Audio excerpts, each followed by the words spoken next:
s'appellent Léo, Raphaël, Marion, Adèle ou encore Léna et tous sont les descendants de personnes ayant vécu la Seconde Guerre mondiale. Certains portent l'héritage douloureux de la vie en camp de concentration, mais d'autres celui de résistants ou même de collabos. Mais tous se sentent investis d'une même mission, celle de transmettre une mémoire qui leur a été elle-même transmise. Bonjour Léa. Bonjour. Alors vous êtes journaliste, vous êtes aussi autrice et réalisatrice de ce podcast Génération d'après. Qu'est-ce qui vous a poussé à faire ce podcast ? Alors déjà, il faut savoir que moi-même, je suis issue de la 3e génération de la Shoah. Mon grand-père a été enfant caché pendant la Seconde Guerre mondiale. Et donc, c'est une histoire qu'on m'a souvent racontée depuis mon plus jeune âge. À la fois donc mon grand-père qui me racontait quand je lui posais des questions son histoire, son enfance. Mais aussi dans ma famille, ma mère qui, depuis vraiment mon plus jeune âge, me montrait des dessins animés, me lisait des livres. Sur cette période-là, moi, mon dessin animé préféré quand j'étais petite, c'était le journal d'Anne Frank. Donc ça montre un peu l'ambiance qu'il y avait à la maison, même si évidemment, ce n'était pas que ça. Et puis, en grandissant, j'ai voulu garder ce témoignage de mon grand-père. Et donc, avec ma sœur et ma mère, on a commencé à enregistrer ses souvenirs de façon assez informelle, avec un téléphone sur la table pendant des repas. Et il y a environ 2-3 ans, j'ai décidé de retranscrire son histoire pour en faire un petit livre que j'ai ensuite donné aux membres de ma famille et surtout que j'ai lu à mon grand-père quelques semaines avant qu'il nous quitte. Et à ce moment-là, je me suis rendu compte, même si je le savais déjà, mais de l'importance de ce témoignage, de garder ses souvenirs et aussi c'était un beau moment d'échange entre la génération de mon grand-père et ma génération, donc la 3e génération. Et donc j'ai voulu donner la parole à d'autres personnes issues de la 3e génération dans ce podcast. Ce qui était le plus terrible, c'est cette humiliation permanente, ce sentiment de déchéance et d'essayer de lutter contre. Cette guerre est une guerre mondiale. Si les forces de la liberté triomphent finalement de celles de la servitude, quel serait le destin d'une France qui se serait soumise à l'ennemi ? Mais un jour, ils sont venus puis ils ont embarqué mon grand-père. Si j'avais été chez lui ce soir-là, il m'emmenait avec. Et c'est de tenir le maximum le plus longtemps possible pour venir en France et raconter ce qui nous est arrivé. Oui, la folie criminelle de l'occupant a été, chacun le sait, secondée par des Français, secondée par l'État français. Et là, du coup, c'est donc des petits-enfants ou même des arrière-petits-enfants. Ce ne sont pas les personnes qui ont vécu elles-mêmes cette période de l'histoire. Pourquoi elles ? Pourquoi cette 3e ou 4e génération et pas, par exemple, la 2e génération qui est celle de juste après, qui a parfois vécu le traumatisme au quotidien ? Déjà parce que c'est la génération dans laquelle je me trouve, donc ça me correspond, ça me parle. Et puis aussi parce que j'ai le sentiment que c'est notre génération a plus de, peut-être pas de recul, mais il y a moins de tabous à en parler avec justement nos grands-parents et ceux qui l'ont vécu. Moi, ma mère, elle en parlait avec son père. Il n'y avait pas un secret de famille autour de cette histoire-là, mais c'était peut-être plus difficile d'en parler directement à son père, à sa grand-mère, etc., qu'il avait vécu depuis pas si longtemps déjà. Et puis, oui, voilà, il y avait peut-être plus une gêne, quelque chose comme ça. Et quand on est petit enfant, on parle plus facilement à nos grands-parents, je pense, de ce genre de sujet. Et puis aussi, on est la dernière génération, enfin la 3e, 4e génération, on est les dernières générations à avoir la chance d'avoir ce type de témoignage de façon directe, que ce soit par nos grands-parents, mais aussi des conférences à l'école ou autres. Et les générations futures, elles n'auront pas cette chance-là d'entendre des témoignages de vivants, de personnes qui ont vécu cette période. Il y a une très belle phrase qui revient dans l'un des épisodes de votre podcast. Donc, chaque épisode correspond à une personne qui est donc de cette génération d'après. Et c'est celle de Raphaël Fary quand il parle de la phrase que son grand-père a lui-même déclarée lors d'un discours, c'est « Je serai le témoin de ton témoignage, quoi. Je passerai moi-même le flambeau ». Est-ce que c'est un peu ça, en fait, qui se passe avec toutes ces personnes que vous interrogez ? Exactement. En fait, c'est des personnes qui ont envie que l'histoire de leurs grands-parents, mais même l'histoire au sens large de cette période-là, ne soit pas oubliée. Et donc forcément, ça passe par des livres d'histoire ou autres, mais ça parle aussi par le récit de personnes à proprement parler. Enfin, c'est par des histoires concrètes qu'on se souvient et que ça rend le discours plus réel. Et donc je pense qu'on a chacun, quand on a une histoire comme celle-ci, on n'a pas envie qu'elle soit oubliée, on a envie qu'elle continue à être racontée. Et d'ailleurs, dans cet épisode-là, Raphaël explique que lui-même, à l'hôpital, quand il parlait avec son grand-père, qui savait qu'il allait bientôt mourir, lui a promis lui aussi de continuer à faire passer cette histoire, à témoigner. Et je trouve que c'est un moment très beau et très touchant. Sur la tombe de mon grand-père, il y a une phrase qui dit « Je te promets d'être la mémoire de ta mémoire ». Et cette phrase, c'est un peu la phrase qui a dicté toute sa vie. C'est une phrase qui était issue d'un de ses discours de Yom HaShoah. C'est un discours qui s'appelle « Au dernier survivant ». Et je trouve que cette phrase résume très bien sa vie, puisque toute sa vie, il a essayé de redonner une voix à ceux qui ne sont plus et à leur rendre hommage. J'étais présent en 2015 quand Serge a décoré mon grand-père et c'était un moment, c'était une très très belle cérémonie parce que les amis de mon grand-père étaient présents, notre famille était présente et il y avait aussi les fils et filles déportés qui étaient là et cette cérémonie a eu lieu au mémorial de la Shoah, donc c'était tout un symbole et j'ai trouvé que c'était une cérémonie qui était à l'image de la vie de mon grand-père. Et pour la petite histoire, il y a 2 semaines, il y a eu la cérémonie du Yom HaShoah au mémorial de la Shoah. Et je croise Marie-Lou, qui est la photographe des fils et filles déportés. Et elle me dit j'ai pensé à vous il n'y a pas très longtemps parce que j'ai revu les photos de la remise de prix de Daniel. Et c'est fou de se dire que la plupart des membres des fils et filles qui étaient présents à ce moment-là ne sont plus là aujourd'hui. Et quand elle m'a dit ça, j'ai eu un déclic. Déjà de me dire que j'ai eu une chance incroyable de les connaître et de les côtoyer. Et ça m'a rappelé à l'urgence de transmettre notre histoire, de faire notre devoir de mémoire à notre échelle. Mais c'est important d'y participer, c'est important de faire perdurer la mémoire de nos disparus. Si des gens ont la chance d'avoir encore des membres de leur famille qui ont connu la Shoah, qui sont en vie, qui leur demandent leur témoignage, qui se renseignent le plus possible, qui filment, qui enregistrent, comme tu peux le faire avec ton podcast, qu'ils écrivent sur ces sujets-là. Mais voilà, maintenant plus que jamais, il faut transmettre.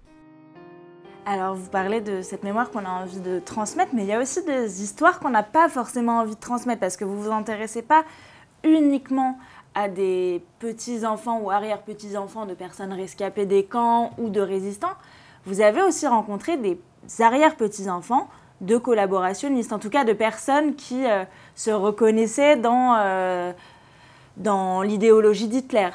Exactement. Il y a un épisode qui est sorti avec Marion, qui elle a une histoire assez incroyable, où en fait, du côté de son père est juif séfarade, donc pas de lien direct avec la Shoah, mais une identité juive quand même. Et du côté de sa mère, ils sont catholiques. Donc elle, en grandissant, cette histoire de la Shoah, c'était une histoire juive, qu'on lui avait enseignée une histoire juive, quoi. Et puis, il y a quelques années, il y a 3-4 ans, quelque chose comme ça, sa mère l'a appelé un jour et lui a dit « Écoute, il y a quelque chose que je t'ai jamais dit, mais en fait, alors c'était son arrière-arrière-grand-père, donc ça remonte quand même un petit peu, avait écrit dans les années 30 un livre sur Mein Kampf d'Hitler, dans lequel il disait être d'accord avec les 2/3 des idées d'Hitler. Et donc là, pour elle, ça a été un vrai chamboulement, déjà un choc d'apprendre, pour n'importe qui, c'est assez choquant d'apprendre ça.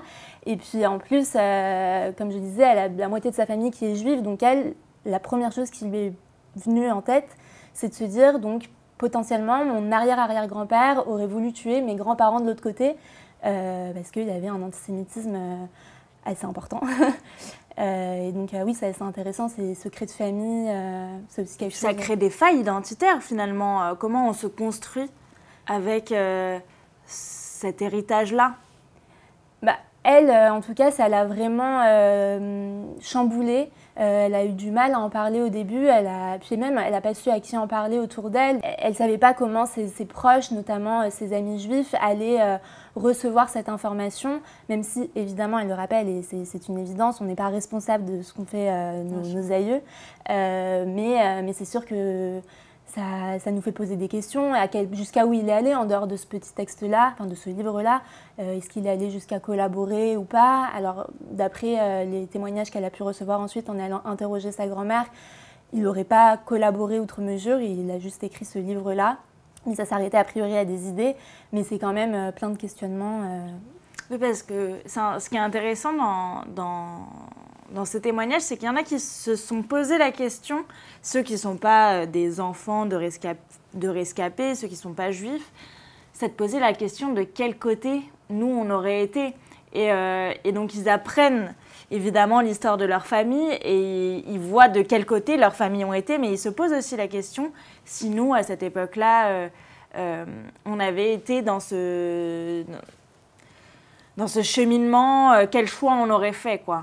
Exactement. Il y a par exemple Benjamin Duhamel, dont l'arrière-grand-père était juste, qui m'a expliqué, s'est toujours dit, est-ce que moi j'en aurais été capable d'agir de cette... Enfin, il fallait beaucoup de courage pour entrer dans la résistance, décider de cacher une famille juive tout en sachant que ça pouvait être dangereux pour lui aussi, en fait. Et donc, aujourd'hui, évidemment, on n'est pas du tout dans ce cas-là, mais ça pose des questions de... oui, jusqu'à où on est prêt à aller par courage pour aider les autres, etc. C'est des questionnements qui nous suivent. Lui, c'est un questionnement qui le suit beaucoup. Il se dit que c'est une responsabilité qu'il a aujourd'hui de parler d'antisémitisme. Au fond, le combat des justes, c'est dans un moment où la France s'effondre, où des Français se salissent dans la collaboration, où l'État français s'effondre, où... la France décide non seulement de collaborer, mais même parfois d'aller plus loin que ce qui est demandé en termes de législation contre la communauté juive. Donc c'est dans ces moments-là de bascule où il y a des sortes de révélateurs de ce que sont les caractères, le courage des uns et des autres. Et moi, c'est ça qui m'a fasciné, non seulement dans la vie de mon arrière-grand-père, cette façon dont à un moment donné, on est mis face à on a un choix à faire. On a été responsable politique comme il l'a été. On a des combats... on est de gauche, humaniste, profondément laïque, mais je ne dis pas qu'on oublie ses convictions, mais on se pose la seule question, c'est comment doit-on se comporter quand tout s'effondre? Est-ce qu'on fait le choix de l'humanité ou est-ce qu'on fait le choix de la négation de l'humanité avec la rafle des juifs, la répression qui conduit à la mort évidemment de juifs français, de juifs étrangers. Et donc quand je dis que ce combat nous oblige, c'est qu'il nous oblige tous les jours dans notre vie quotidienne, dans notre métier, à nous poser non seulement la question qu'aurait-on fait à ce moment-là, et de s'assurer, l'idée c'est pas de faire des parallèles, il faut toujours être très précautionneux vis-à-vis de l'idée de dire ce qu'on vit aujourd'hui, Dieu merci, la situation n'a rien à voir avec ce qui se passait pendant la Seconde Guerre mondiale, mais quand on voit la résurgence de l'antisémitisme, quand on voit les actes antisémites qui explosent depuis le 7 octobre, quand on voit des discours de haine contre les juifs, eh bien on se dit que ce combat-là, qui a été celui des justes, de ceux qui ont résisté pendant la Seconde Guerre mondiale, il faut s'en souvenir pour savoir quelle doit être la boussole aujourd'hui. J'aimerais qu'on parle du coup du devoir de mémoire. Lui, il dit dans cet épisode que pour lui, c'est pas un devoir, mais c'est une exigence, que le terme devoir est un peu galvaudé et que c'est peut-être pas le mot le plus approprié pour parler de devoir de mémoire, mais pour lui, c'est quand même une exigence et une responsabilité qu'il porte aussi vis-à-vis de son héritage, de parler d'antisémitisme et de le combattre. Qu'est-ce que vous en pensez de cette notion-là de devoir de mémoire? Est-ce qu'ils en parlent? Oui, la plupart de mes invités, je pense, ont un peu cette même idée-là, en fait, c'est pas un devoir dans le sens où c'est pas qu'on doit le faire, sinon c'est pas bien, c'est plus que, oui, c'est un devoir, mais personnel, hein. En fait, c'est une nécessité plus qu'un devoir. On nous a transmis cet héritage-là, surtout quand on est petit enfant de rescapés ou d'enfants cachés, etc. On nous a transmis cette histoire qui est lourde et on n'a pas envie qu'elle soit oubliée. On a déjà pour ce qu'ils ont vécu, mais aussi pour dans l'espoir que ça ne recommence pas, dans l'espoir que l'antisémitisme ne refasse pas surface comme ça a pu être le cas à cette époque-là. Et donc c'est une nécessité. Et d'ailleurs, il y a un épisode avec Léna, dont les 4 grands-parents sont enfants cachés. Et elle me disait que c'était vraiment, pour elle, c'était un besoin en fait. Pas un devoir, mais un besoin de continuer à s'informer sur le sujet, de lire des livres. Elle m'explique que dans sa bibliothèque, chez elle, il y a quasiment que des livres sur la Shoah, qu'elle regarde que des films dessus, des documentaires, et que ça peut peut-être paraître bizarre pour certains, et voilà. Mais en fait, elle se dit, si moi je ne le fais pas, qui le fera? Et on a ce besoin de continuer à transmettre, à s'éduquer là-dessus, quoi. Est-ce que c'était aussi le but de ce podcast, continuer à transmettre? Oui, évidemment, c'est le but, c'est de continuer à transmettre, de continuer à raconter ces histoires-là, mais aussi de comprendre comment on nous les a transmises, à nous, notre génération. Il y a des familles où c'est transmis assez ouvertement, comme dans la mienne, où on en parle assez librement. Mais il y a aussi des secrets de famille, mais d'ailleurs pas que dans des familles où peut-être que les grands-parents ont collaboré ou autre. Mais par exemple, j'ai un épisode avec Grégory qui, lui... découvre complètement que sa famille était juive et qu'elle a subi le génocide des Juifs. Exactement, lui, il savait à peine que sa famille était juive, il n'y connaissait vraiment rien. Et en fait, sa grand-mère, dont il était très très proche, il y a quelques années, un jour lui a dit « Je me demande ce que sont devenus mon père, mes oncles, mes cousins, etc. » Et lui, il ne savait absolument pas de quoi elle parlait en fait. Quelques mois après, elle est décédée et donc il a décidé d'en faire une mission, de justement aller chercher, trouver les réponses que sa grand-mère se posait. Il a carrément dû changer de travail pour en trouver un moins prenant, pour avoir plus de temps pour faire ses recherches. Et pendant 5, 6, 7 ans, je ne sais pas exactement, il s'est donné corps et âme dans ces recherches-là pour retrouver, déjà en apprendre sur l'histoire de sa grand-mère pendant la guerre qu'il ne connaissait pas, donc elle qui s'est cachée à travers la France pendant toute cette période, mais aussi retrouver le destin, ce qui était arrivé à le père de sa grand-mère, ses oncles qui, eux, ont été déportés et sont morts dans des camps.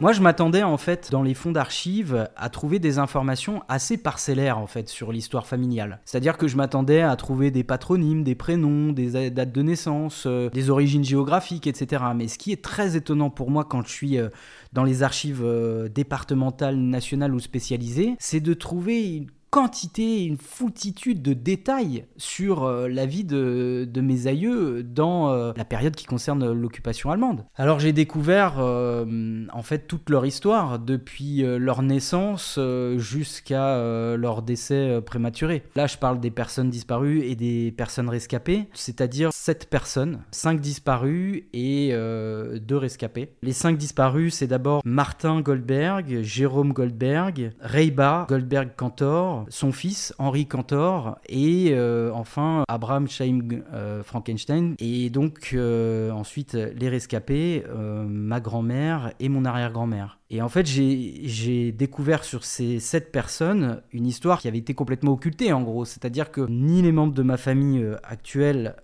ni ma grand-mère à l'époque ne m'avaient parlé de ces gens-là. Donc, ce que j'ai appris, par exemple, sur Reiba et Henri, c'est la maman et son fils. Eux, ils sont 2 petits Parisiens et Parisiennes, en fait, qui vivent à côté de la place de la République. Ils vivent de manière très normale. Henri a 15 ans, il est scolarisé dans une école du 3e arrondissement.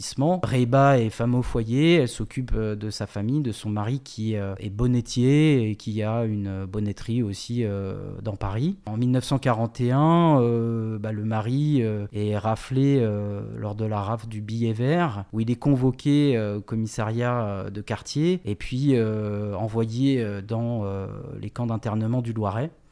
Il en ressort, ce qui est très très étonnant d'ailleurs à cette époque-là. Il revient à Paris et malheureusement, quelques mois plus tard, c'est la rafle du Vel d'Hiv en juillet 1942. Il anticipe cette rafle, puisque dans les rumeurs qui sont un peu, qu'on entend dans les quartiers juifs de l'époque, cette rafle, immense rafle, ne concernera que les hommes.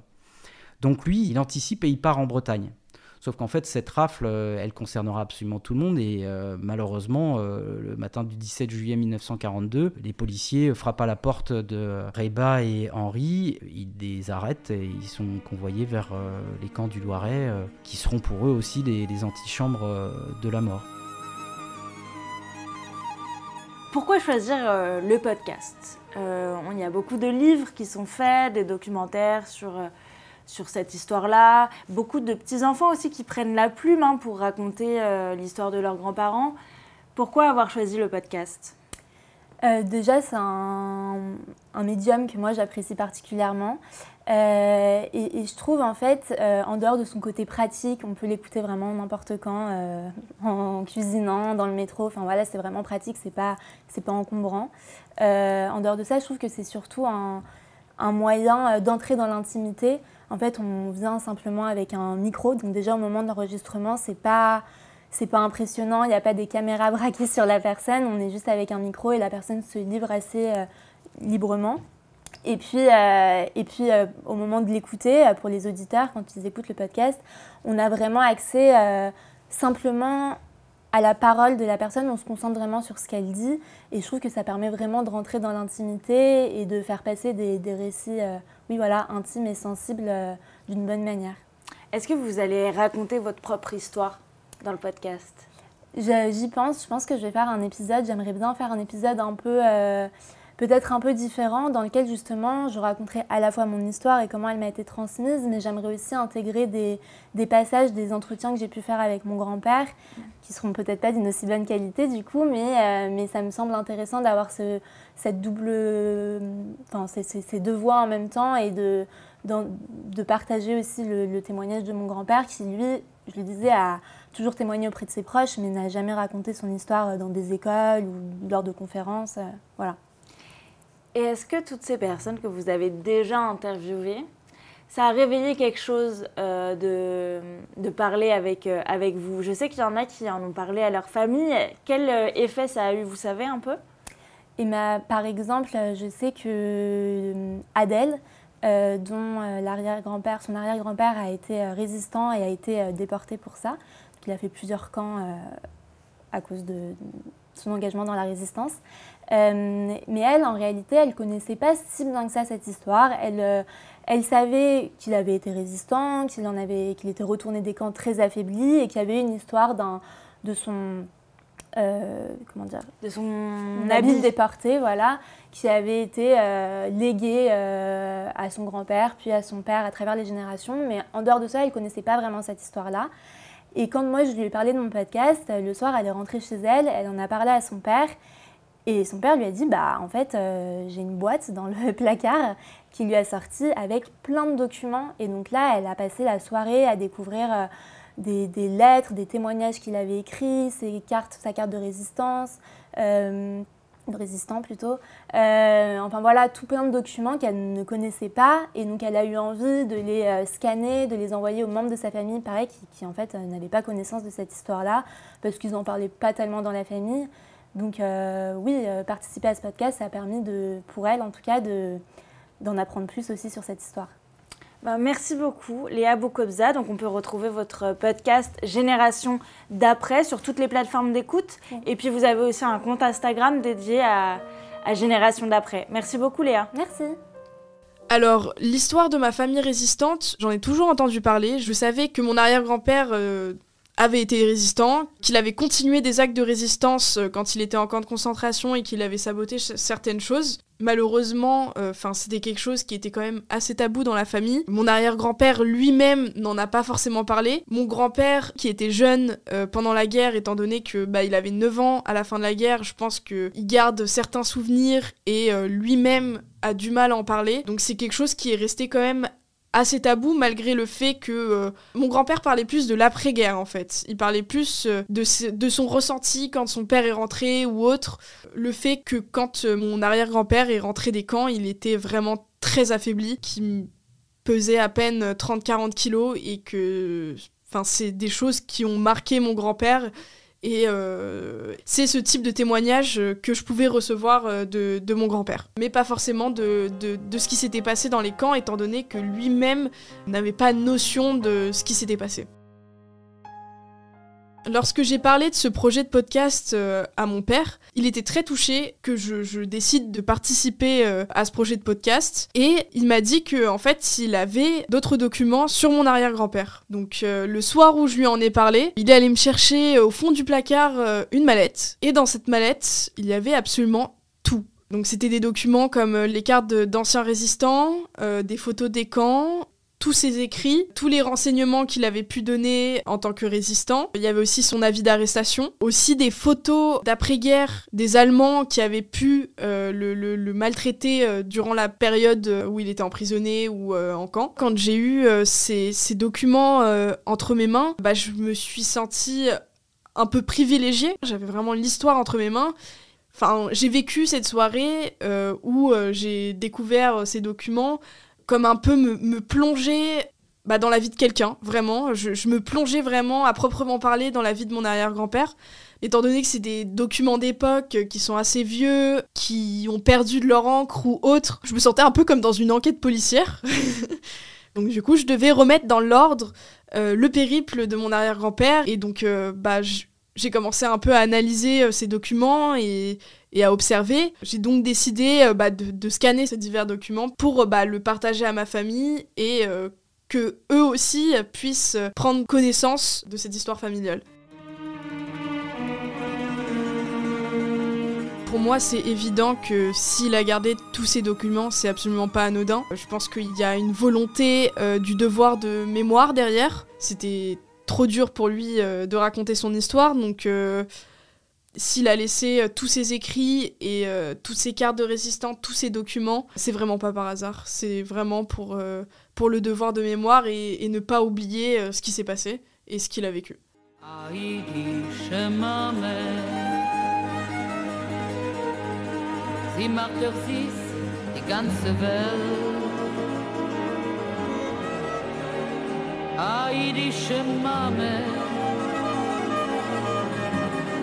Oi, wie bitte, wenn sie fällt.